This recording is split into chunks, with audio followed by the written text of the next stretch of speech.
Hola, ¿qué tal? Vamos con este cuarto video de parasitología humana y en la parte de relación hospedador-parásito tocaremos ahora lo que es tipos de hospedadores, parásitos y ciclos biológicos.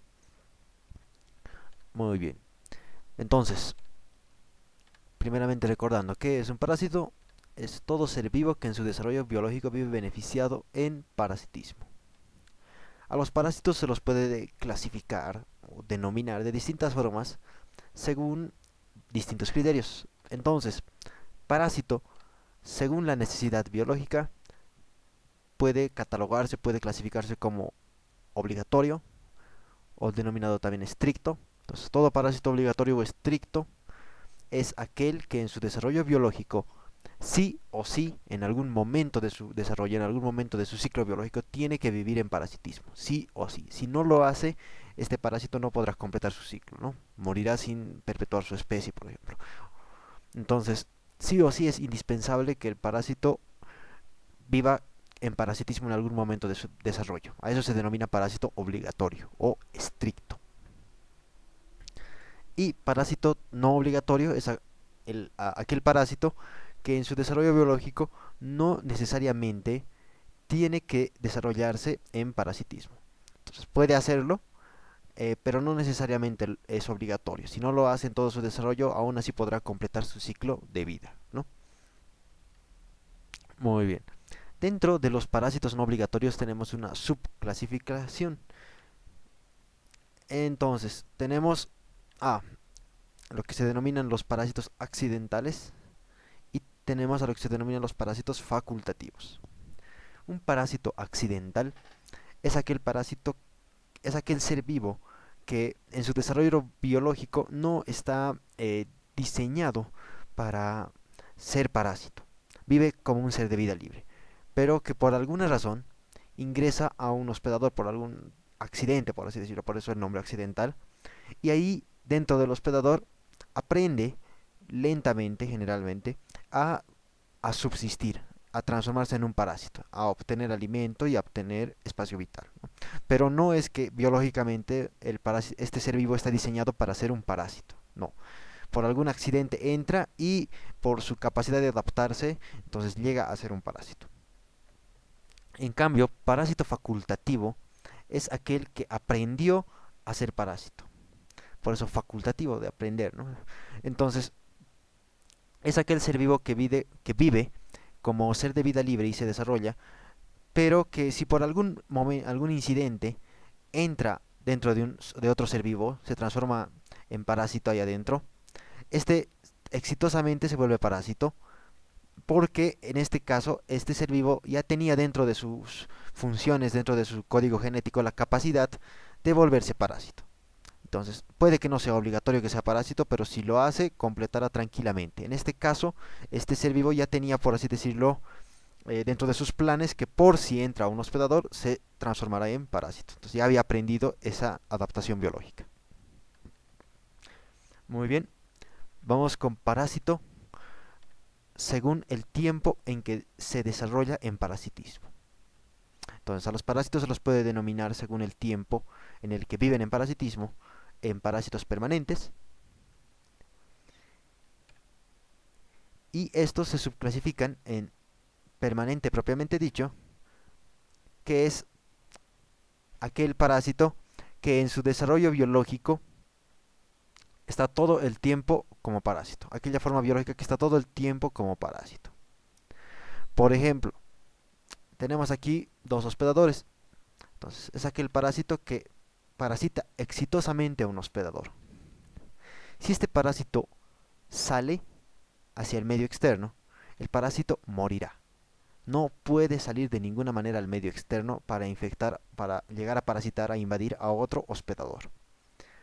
Entonces, la única forma de que este parásito salga al medio externo es con una cubierta protectora, con algún elemento que lo proteja, ¿no? Pero, por eso aquí recalcamos la palabra se desarrolla. Cuando está con esta cubierta protectora en el medio externo, este parásito ya no se desarrolla, está ahí como latente, como dormido, ya no se alimenta, ya no se mueve, ya no hace nada, ¿no? Entonces está ahí aislado del medio externo, no hay desarrollo biológico en el medio externo. Entonces es un parásito permanente. Así sí puede pasar a otro hospedador. Pero si tú le quitas la cubierta protectora, el parásito sí o sí morirá. ¿Por qué? Porque es permanente. Tiene que estar, para estar desarrollándose, alimentándose, moviéndose, sí o sí tiene que estar permanentemente dentro de un hospedador. Muy bien. Dentro de los parásitos permanentes, como otro subgrupo, tenemos a los parásitos estacionarios. ¿Qué es un parásito estacionario? Es aquel parásito que vive exitosamente dentro de un hospedador, vive en parasitismo, y para salir al medio externo tiene muy poco tiempo de vida que puede estar en este medio externo. Sí o sí tiene que parasitar rápidamente a otro hospedador, ¿no? Un ejemplo de esto son los piojos. Si tú retiras a un piojo de su hospedador, lo retiras del pelaje, por ejemplo, del cabello de un hombre, de un ser vivo, y lo pones en el medio ambiente externo, este piojo tiene poco tiempo para encontrar otro hospedador. Si no lo hace, entonces morirá. Entonces, ¿por qué? Porque en su desarrollo, en su eh, morfología y su funcionamiento, en su fisiología, no está programado para vivir en el medio externo. Sí o sí necesita de otro hospedador. No vive libremente. No es un ser de vida libre. Entonces, apenas invada otro hospedador, puede completar su ciclo biológico. Tenemos también a los parásitos periódicos como segundo gran grupo. ¿Qué es un parásito periódico?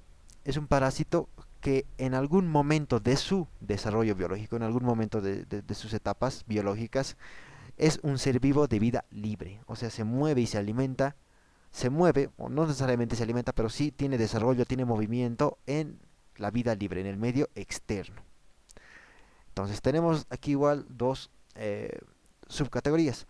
Tenemos a parásito temporal, que es todo parásito que vive exitosamente dentro de un hospedero y que para salir tiene que transformarse en otra forma de vida libre. Aquí en el medio externo está adaptado para vivir como de vida libre y puede volver a parasitar a otro hospedador, ¿no? Y transformarse dentro de este en una forma parásita, ¿no? Y completar su ciclo biológico exitosamente. Entonces sí o sí para salir al medio externo hace cambios y puede desarrollarse en el medio externo. Y tenemos también a lo que se denominan parásitos periódicos propiamente dichos. ¿Qué es un parásito periódico propiamente dicho? Es aquel parásito que vive en el medio libre,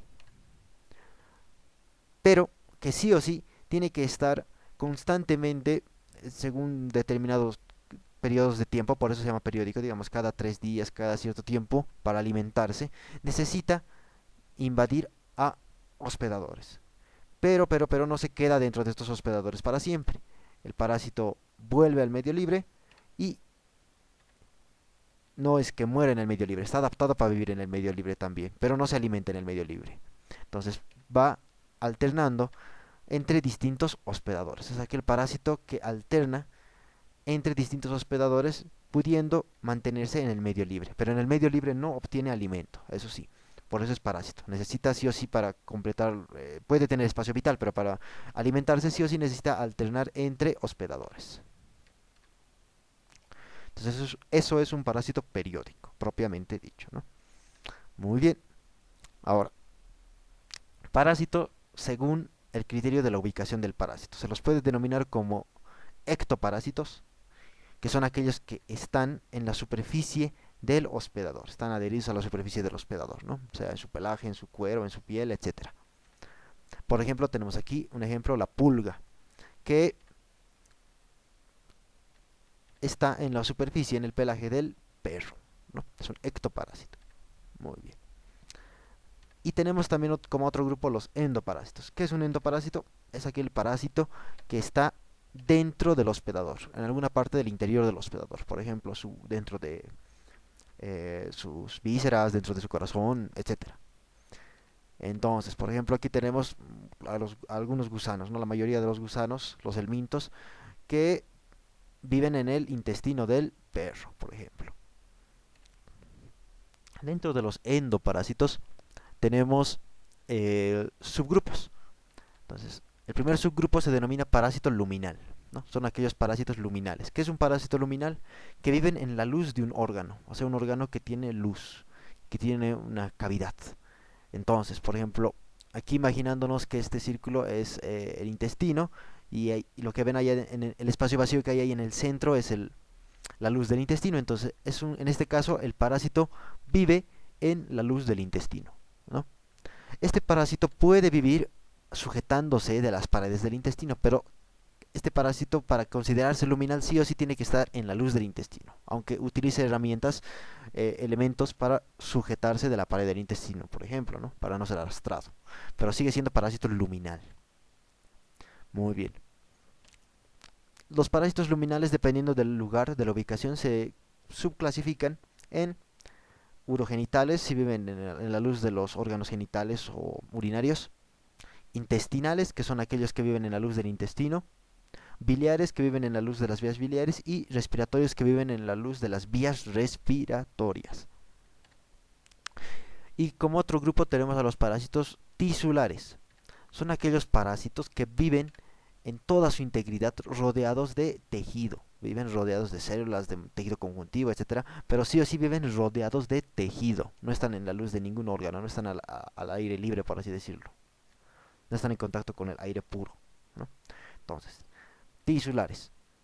Los tisulares igual se subdividen en subclasificaciones. Entonces aquí tenemos los hemoparásitos, que son aquellos que viven rodeados de sangre, que viven básicamente en la sangre. Tenemos a los parásitos tisulares, que son aquellos que viven en tejido, rodeados de tejido. Puede ser tejido, por ejemplo, cartilaginoso, puede ser, por ejemplo, tejido muscular. Entonces, esos son tisulares. Y tenemos a los parásitos hemotisulares, que son aquellos que viven rodeados tanto de tejido como de sangre, ¿no? Entonces, en alguna fase de su ciclo pueden vivir rodeados de tejido y en otra fase de su ciclo pueden vivir rodeados de sangre. Hemotisulares. Por último, aclarar esto. Si aquí tenemos un órgano hueco que tiene una luz, por ejemplo, imaginen que es el intestino, y tenemos un parásito. Si este parásito vive en las paredes del intestino, entonces en las paredes de este órgano hueco, de esta víscera, el parásito sigue considerándose como parásito tisular. Este no es un parásito netamente luminal intestinal, no, es un parásito tisular. ¿Está en el intestino? Sí, pero en las paredes, no está en la luz del intestino y por ende sigue considerándose como parásito tisular. Aclara de esto. Muy bien. Ahora, parásito según el número de hospedadores que puede parasitar. O sea, la cantidad de hospedadores a los que puede invadir este parásito. Entonces tenemos parásitos estenoxenos, o también denominados estenoicos, que son aquellos que pueden parasitar una poca cantidad de hospedadores. A veces incluso solo uno, o unos dos, unos tres, así una poca cantidad de hospedadores, ¿no? Entonces puede pasar de hospedador en hospedador, pero en una poca cantidad de especies hospedadoras. No significa que este parásito sí o sí requiera de toda esta cantidad pequeña de especies hospedadoras. Puede incluso que requiera solamente de una especie. Pero si puede parasitar a otras especies, pero en un número poco de hospedadores, sigue siendo parásito estenoxeno. Sí o sí es aquel que requiere, no que requiere, perdón, que puede parasitar pocos hospedadores. No es necesario que requiera a todos estos hospedadores, ¿no? Entonces, puede completar su ciclo biológico. Tenemos también dentro de estos parásitos a los parásitos eurixenos, como otra categoría. ¿Qué es un parásito eurixeno o eurioico?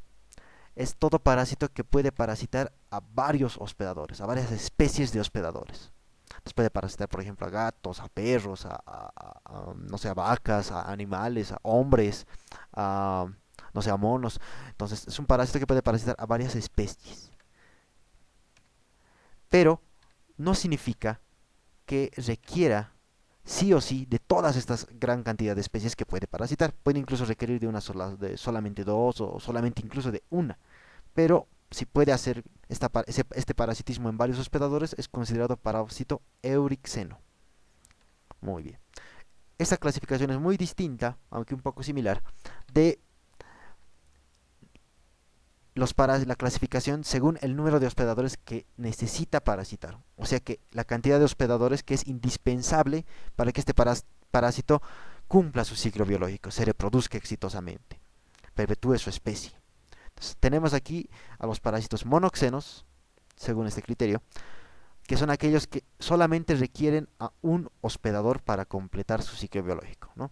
Entonces basta con estar parasitando un hospedador, una sola especie de hospedadora, y transmitirse entre esta especie, de hombre a hombre, de hombre a hombre, de hombre a hombre, por ejemplo. Entonces basta con solamente una especie de hospedador para completar su ciclo biológico. Ahora, no significa que no pueda parasitar a otros hospedadores, ¿no? De otras especies, ¿no? Puede parasitar a un hospedador, digamos, a un gato, y también parasitar a un perro, pero no es indispensable que los parasite. Basta con que ande parasitando a una especie, puede completar su ciclo biológico, ¿no? No significa que no pueda parasitar a otras. Entonces, un parásito puede ser monoxeno y a la vez ser eurixeno, según el anterior criterio. Y tenemos a los parásitos heteroxenos, que es un parásito heteroxeno también denominado polixeno. Es aquel parásito que necesita sí o sí mínimo para completar su ciclo biológico de dos hospedadores. Sí o sí, para poder subsistir, para poder reproducirse exitosamente y perpetuar su especie. Entonces, por ejemplo, aquí tenemos un ejemplo de tres hospedadores, ¿no? Tres especies. Entonces el parásito circula entre estas, invade a uno, invade a otro, y puede volver a invadir a un hospedador, y con ello completa su ciclo biológico. Para que sea parásito heteroxeno, sí o sí debe requerir de más de un hospedador, mínimo dos.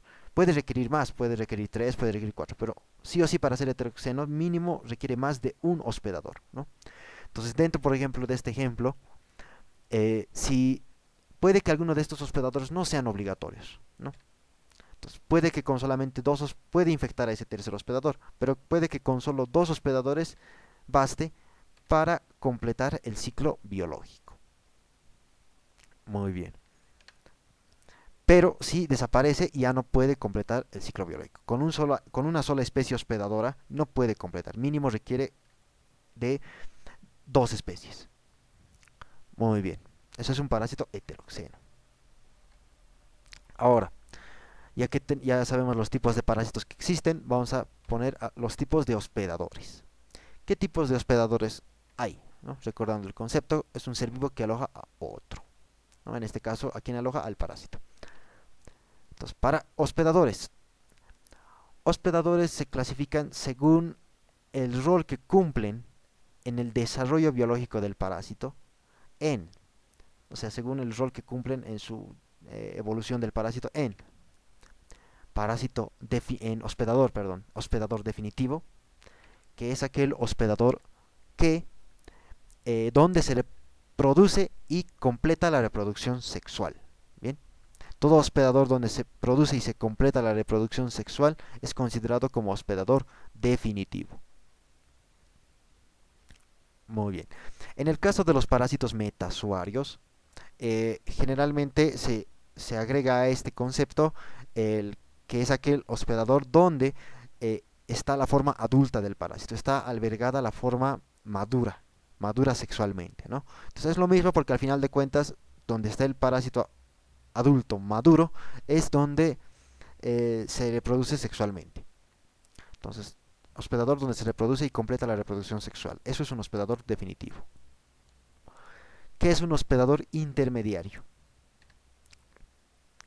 Es todo hospedador donde hay desarrollo del parásito, o sea, este parásito se multiplica, se alimenta, se reproduce o evoluciona de una forma evolutiva a otra, pero sin alcanzarse a producir la reproducción sexual. Entonces, dentro de estos hospedadores nunca puede haber reproducción sexual. Si hay reproducción sexual, automáticamente el hospedador se transforma en hospedador definitivo. Entonces, generalmente en estos hospedadores lo que hay es reproducción asexual, ¿no? Y igual siempre dentro de lo que respecta a los parásitos metasuarios, siempre se dice que es aquel hospedador en donde hay formas inmaduras, no adultas, ¿no? Muy bien. Tenemos al concepto de hospedador completo. ¿Qué es un hospedador completo? Es aquel hospedador que sirve tanto como hospedador definitivo como intermediario. O sea, donde se puede producir todo el ciclo biológico. Se produce tanto reproducción asexuada, formas inmaduras, como reproducción sexuada. Y tenemos por último aquí a los hospedadores paraténicos. Entonces, ¿qué rol cumplen en el desarrollo del parásito? Ninguno. Son aquellos hospedadores que solamente sirven para transportar al parásito, no generan ningún tipo de desarrollo en su interior del parásito. El parásito dentro de estos hospedadores no se reproduce, ni siquiera en formas asexuadas, no se evoluciona a otras formas evolutivas, no hace nada prácticamente más que estar transportado. No puede moverse en algún caso, pero no se desarrolla dentro del hospedador paraténico. Se denomina también de reserva o de transporte. Muy bien. Eso era según el rol que cumplen en el desarrollo del parásito. Ahora, según el rol que cumplen en mantener un ciclo biológico. O sea, mantener al parásito, no importa en qué tipo de desarrollo ya. Entonces, tenemos al hospedador habitual, que es considerado a todo hospedador que normalmente es el hospedador, por así decirlo, común de una especie parasitaria, ¿no? Por ejemplo, aquí hacer un ejemplo, a ver, los hospedadores habituales de las pulgas, de la mayoría de los pulgas son el perro, los cánidos, los felinos y el hombre, ¿no? Y las ratas. Entonces puede que por casualidad la pulga esté en un, digamos, en una ave, pero en este caso el ave ya no es habitual. Entonces los hospedadores que comúnmente están con el parásito dentro son los hospedadores habituales, ¿no? En estos sí se completa el ciclo biológico. Muy bien. Hospedador ocasional es aquel hospedador dentro del cual el parásito normalmente no está. O sea, el parásito no está diseñado, no tiene como fin parasitar a este hospedador, ¿no?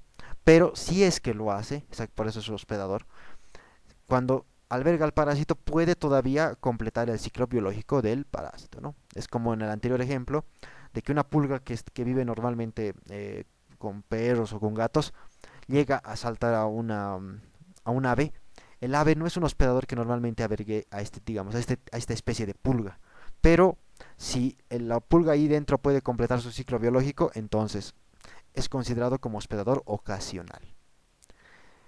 Aquí un poco diferente a lo que es hospedador accidental. ¿Qué es un hospedador accidental? Es aquel hospedador dentro del cual el parásito no puede completar el ciclo biológico, ¿no? Normalmente es un hospedador que no es parasitado por el parásito. Entonces, por ejemplo, si el parásito, digamos, si el ejemplo de la pulga saltara a un lagarto, por ejemplo, entonces en el lagarto puede estar un rato, pero es un hospedador accidental porque no puede completar el ciclo biológico. Entonces el ciclo biológico aquí es cortado. Entonces la pulga no está diseñada para vivir en este hospedador y por ende no puede reproducirse dentro. Entonces, después tenemos a los hospedadores reservorios. Un poquito más hablando ya de transmisión, o sea, de cómo mantener transmitiéndose, cómo se mantiene transmitiéndose este parásito. Entonces, un hospedador reservorio, es aquel hospedador que alberga al parásito, desarrolla al parásito dentro, sí o sí tiene que desarrollarlo, hacer que se reproduzca o que cambie de formas evolutivas, y que sirve de fuente para originar más parásitos que invadan a otros hospedadores. Sirve de fuente de infección a otros hospedadores. Entonces, y que sean de diferente especie, ¿no? Entonces, el reservorio es aquel que sirve de fuente de infección para hospedadores de distinta especie y donde se desarrolla el parásito. Y tenemos otro, que es el hospedador portador. ¿Qué es el portador? Es aquel hospedador dentro del cual está el parásito. Este hospedador sirve, al igual que en el reservorio, para fuente de infección de otras especies, de otros hospedadores.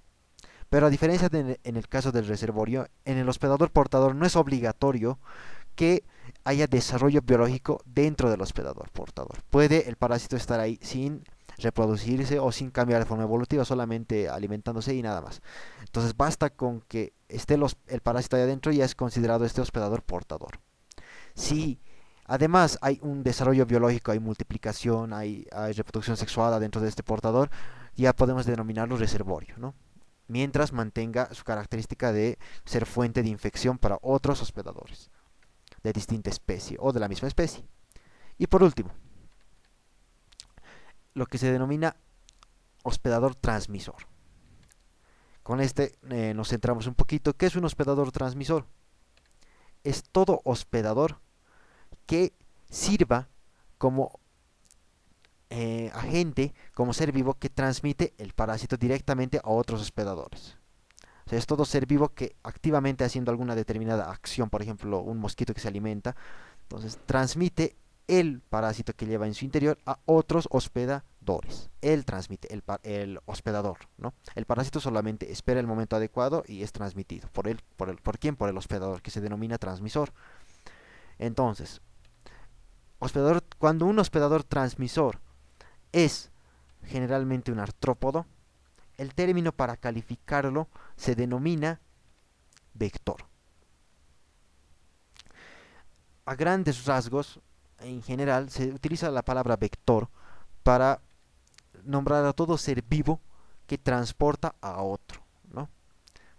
Y en este caso se utiliza también generalmente para designar a todos aquellos hospedadores transmisores que son artrópodos, ¿no? Muy bien. En algunos textos de parasitología, algunos autores utilizan el término vector para referirse también a no solamente a artrópodos, sino, por ejemplo, al hombre. Dicen que el hombre puede actuar como vector, o sea, transportar una bacteria y transmitirla de una persona a otra. Muy bien. Dentro de los tipos de vectores que tenemos dos: los vectores biológicos y los vectores mecánicos. ¿Qué es un vector biológico? Es todo vector dentro del cual, o sea, en su interior, hay reproducción del ser vivo transportado, o sea, del parásito, o hay lo que se denomina evolución, o sea, hay eh, cambios evolutivos en el parásito, hay cambio de formas evolutivas, ¿no?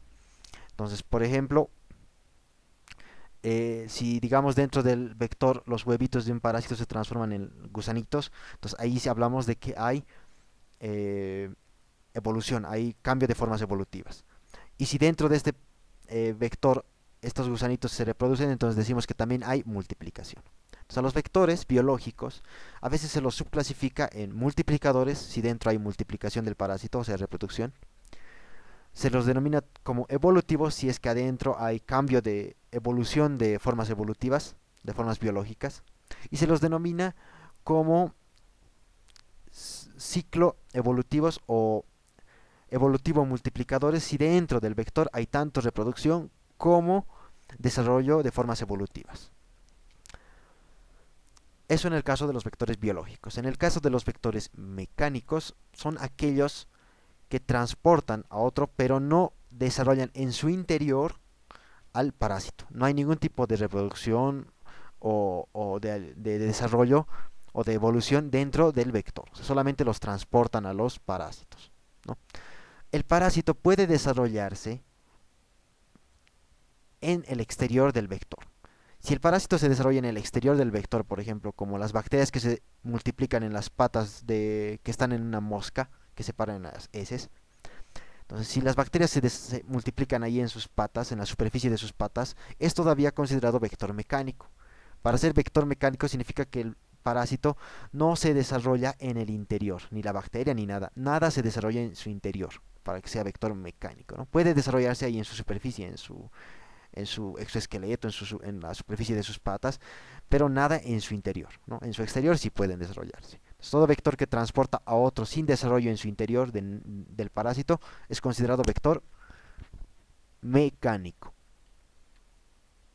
Muy bien. Y por último, tipos de ciclo biológico. Aquí recordando el concepto, que es la secuencia ordenada de etapas biológicas por las que pasa el individuo desde que inicia su existencia hasta que alcanza madurez, se reproduce y muere, con el cumpliendo el objetivo de perpetuar la especie. Entonces, al ciclo biológico se lo clasifica según la cantidad de hospedadores en ciclo heteroxeno, que es aquel que tiene hartos hospedadores, o por lo menos más de uno. Todo ciclo biológico que tiene más de un hospedador es ciclo biológico heteroxeno. Y al ciclo biológico monoxeno.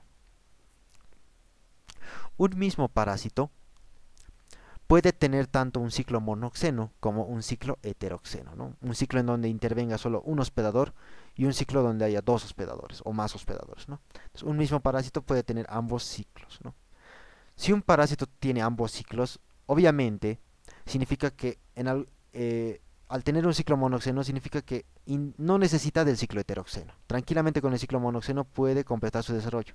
Entonces el parásito puede ser monoxeno porque solo requiere un hospedador, pero en el caso de que pueda parasitar a otros hospedadores, como por ejemplo si tuviera un ciclo heteroxeno, igual completaría su desarrollo biológico. Entonces un parásito puede tener tanto un ciclo monoxeno como heteroxeno a la vez. Muy bien. Al ciclo biológico también se lo puede clasificar en, en base al criterio de las fases parasitarias del ciclo biológico. Entonces, se puede clasificar como ciclo biológico heterogónico o como ciclo biológico homogónico. Ciclo heterogónico es aquel ciclo en la cual todas las fases son parasitarias. O sea, todas las fases son parásitos. El parásito, el ser vivo, no vive en ningún momento como ser de vida libre, no se alimenta, no se mueve en el medio externo, no. Todo el tiempo está viviendo dentro de otros seres vivos. Vive como parásito todo el tiempo. Entonces, eso es un ciclo homogónico. El ciclo heterogónico es aquel en el cual el parásito tiene en algún momento seres, alguna forma biológica desarrollándose en el medio externo, ¿no? Igual tiene formas parásitas, pero sí tiene formas en el medio libre, ¿no? Entonces eso es un ciclo heterogónico. Y ciclo homogónico en el cual no hay formas parasitarias de vida, no hay formas de vida libre. El parásito no tiene formas de vida libre. Muy bien. Ciclo biológico, por último, se lo puede clasificar según la cantidad de hospedadores intermediarios. Entonces, podemos hablar de ciclo biológico directo, que es aquel ciclo biológico que no requiere de ningún hospedador intermediario, ya que ya sabemos qué es intermediario. Y ciclo biológico indirecto, que es aquel ciclo que sí o sí requiere de hospedadores intermediarios, ¿no? Entonces, dentro de los ciclos biológicos indirectos tenemos dos tipos. Uno que es el superpuesto a una cadena alimenticia. ¿Qué significa? Que el ciclo depende de una cadena alimenticia. Requiere que uno de los hospedadores se alimente de otro, ¿no? Aquí, por ejemplo, en este ejemplo, el perro. Digamos que el perro es el hospedador definitivo y en este caso el hospedador intermediario es el pescado. Entonces el pescado alberga al parásito. Para que se complete exitosamente este ciclo biológico, como es superpuesto a una cadena alimenticia, es necesario que el perro, por ejemplo, se coma al pescado. Entonces, solamente así el parásito puede pasar al interior del perro, ¿no? Entonces, si el perro no se come al pescado, nunca va a haber infección. Entonces, es obligatorio que haya una cadena alimenticia. Por eso se dice superpuesto a una cadena alimenticia. Muy bien. Y ciclo biológico indirecto, superpuesto a una biocenosis, es aquel ciclo en el cual no se requiere de que haya alimentación, sino más bien se requiere de que haya una biocenosis entre el perro y el pescado, ¿no? Entre dos hospedadores. Entonces, en este ejemplo, por ejemplo, el parásito vive dentro del pescado, pero no es necesario de que el perro se coma al pescado. El parásito sale por sí mismo al medio externo y parasita e ingresa e invade al perro, ¿no? Y ahí sigue su desarrollo biológico y completa el ciclo. Entonces, en este caso, no hay una cadena alimenticia necesaria para el desarrollo del ciclo biológico.